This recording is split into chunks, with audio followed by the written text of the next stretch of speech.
Hello friends, welcome to our channel. दोस्तों, BSc part first के लिए पिछले वीडियो में हम लोगों ने बात की थी सहसंयोजक बंध के और सहसंयोजक बंध के सिद्धांतों के बारे में, जिसमें हम लोगों ने बात किया था कि सहसंयोजक बंध के 4 सिद्धांत होते हैं। उसमें से भी हम लोगों ने बात की थी पहले सिद्धांत यानी लुईस के अष्टक नियम की। आज हम लोग बात करते हैं वैलेंस बॉन्ड थ्योरी यानी संयोजकता बंध सिद्धांत, जिसे हम लोग कहते हैं वीबीटी। तो यहां हम लोग देखें तो देखो, संयोजकता बंध सिद्धांत सबसे पहले दिया गया था हाइटलर व लंदन के द्वारा 1927 में। हाइटलर और लंदन ने सबसे पहले दिया था, जिसमें कुछ कमियां रह गई थी, यानी उसमें सुधार किया गया 1933 यानी 1933 में पॉलिंग व स्लेटर के द्वारा। इसीलिए हम लोग वीबीटी सिद्धांत को पॉलिंग का सिद्धांत भी कहते हैं कि पॉलिंग ने जो पहले सिद्धांत आया था उसमें कुछ सुधार की और अच्छे तरीके से उसको रिप्रेजेंट किया कि ये सिद्धांत बॉन्डिंग को कैसे समझाता है। वीबीटी सिद्धांत के लिए सबसे इंपॉर्टेंट चीज है कि ये जो सिद्धांत होता है वो परमाणु कक्षकों के रेखीय संयोजन पर आधारित होता है।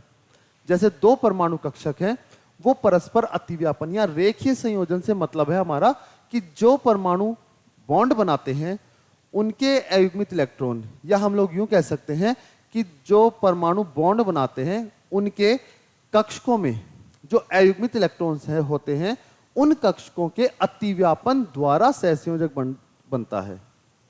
तो इसलिए यह सिद्धांत जो कोवलेंट बॉन्ड के बनने को समझाता है, वो समझाता है परमाणु कक्षकों के रेखीय संयोजन द्वारा।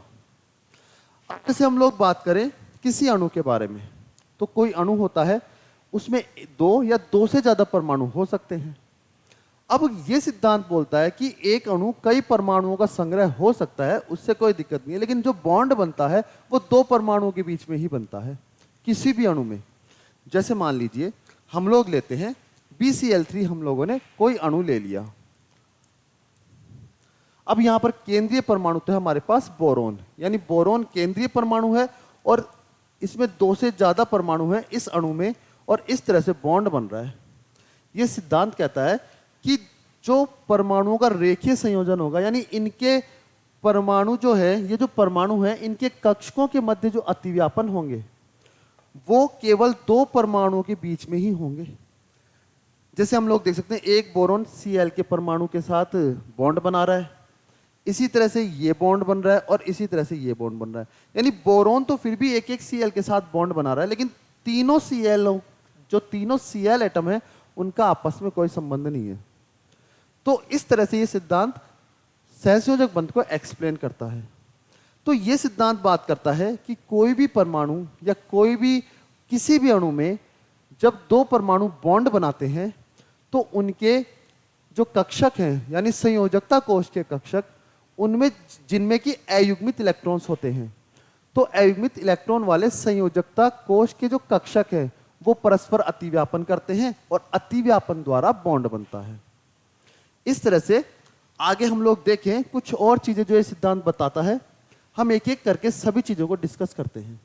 देखो, सबसे पहले सिद्धांत बोलता है कि ये जो किन्हीं भी दो परमाणुओं के बीच में जब बॉन्ड बनता है तो परमाणु कक्षकों के अतिव्यापन पर डिपेंड करता है। अब अतिव्यापन हम लोग आगे की क्लासों में या आगे के वीडियोस में देखेंगे। 4 तरह के अतिव्यापन होते हैं: SS अतिव्यापन, SP अतिव्यापन, PP समाक्ष अतिव्यापन और PP समपार्श्विक अतिव्यापन। ये 4 तरह के अतिव्यापन होते हैं, जिनमें होता क्या है, किसी भी परमाणु कक्षकों में जो अयुग्मित इलेक्ट्रॉन्स होते हैं वो जब साझा करते हैं तो साझा परमाणु कक्षकों के अतिव्यापन द्वारा होता है और उससे बॉन्ड बनता है। तो इस तरह से यह सिद्धांत कहता है कि कोई भी परमाणु जब बॉन्ड बनाते हैं तो उनमें परमाणु कक्षकों के मध्य अतिव्यापन होता है। नेक्स्ट बात जो ये सिद्धांत बोलता है कि जो इलेक्ट्रॉन्स, पहली बात तो यह है कि इलेक्ट्रॉन्स अनपेड होने चाहिए दोनों परमाणुओं के पास। अगर पेड इलेक्ट्रॉन्स है दोनों ही परमाणु के पास तो कोई बॉन्ड नहीं बनेगा। तो अनपेड यानी अयुग्मित इलेक्ट्रॉन्स होने चाहिए, ये जरूरी कंडीशन है।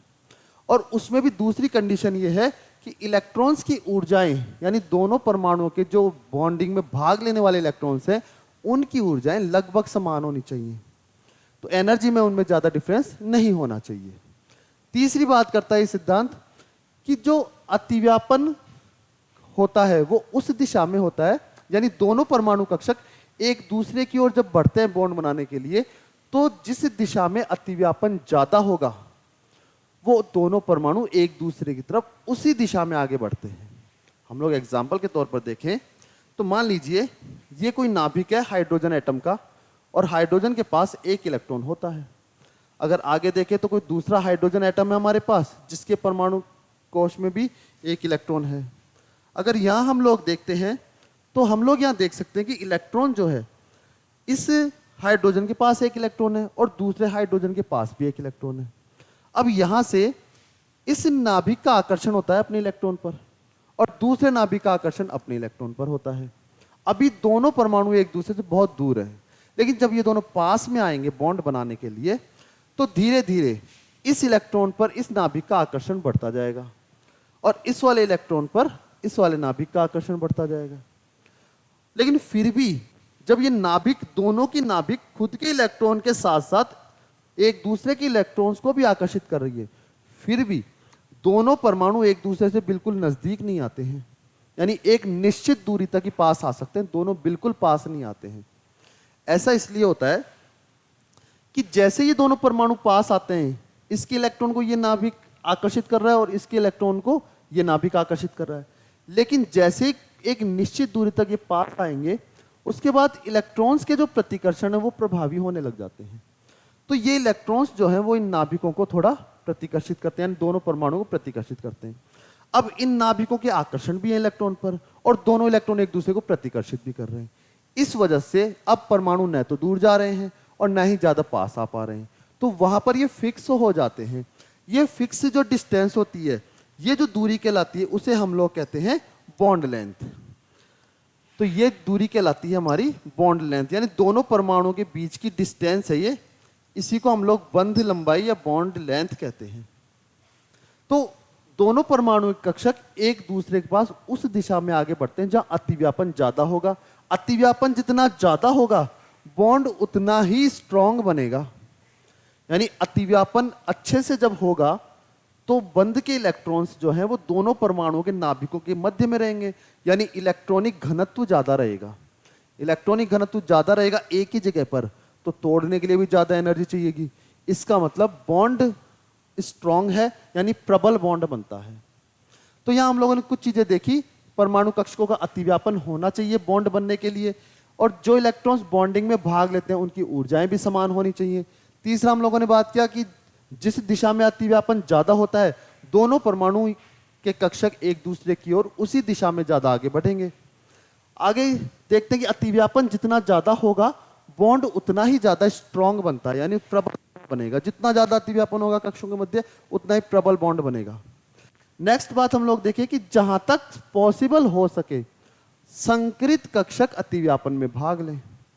जैसा कि हम नॉर्मली देखते हैं मैक्सिमम चीजें जब भी हम लोग समझते हैं वीबीटी सिद्धांत से, तो वहां संकरण आ जाता है, यानी संकरण के द्वारा ही वीबीटी में बहुत सी चीजों का एक्सप्लेन किया गया है। तो यह सिद्धांत कहता है कि जब परमाणु कक्षक अतिव्यापन करते हैं उसमें अगर वो कक्षक संकरित कक्षक हो, यानी परस्पर संकरण द्वारा संकरित कक्षकों का निर्माण कर लें और फिर अतिव्यापन करें, तो बॉन्ड स्ट्रांग बनता है, सिग्मा बॉन्ड बनेगा और स्ट्रांग बॉन्ड बनेगा। तो जहां तक संभव हो सके अतिव्यापन में भाग लेने वाले जो कक्षक होते हैं वो संकरित कक्षक होने चाहिए।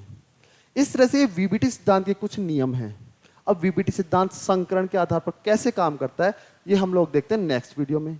दोस्तों, अच्छी एजुकेशन लेने के लिए और लगातार अच्छी एजुकेशन लेने के लिए आप लोग वीडियो को स्किप मत कीजिए, पूरा वीडियो देखिए, और अगर वीडियो अच्छा लगे तो लाइक, शेयर एंड सब्सक्राइब जरूर कीजिए। धन्यवाद।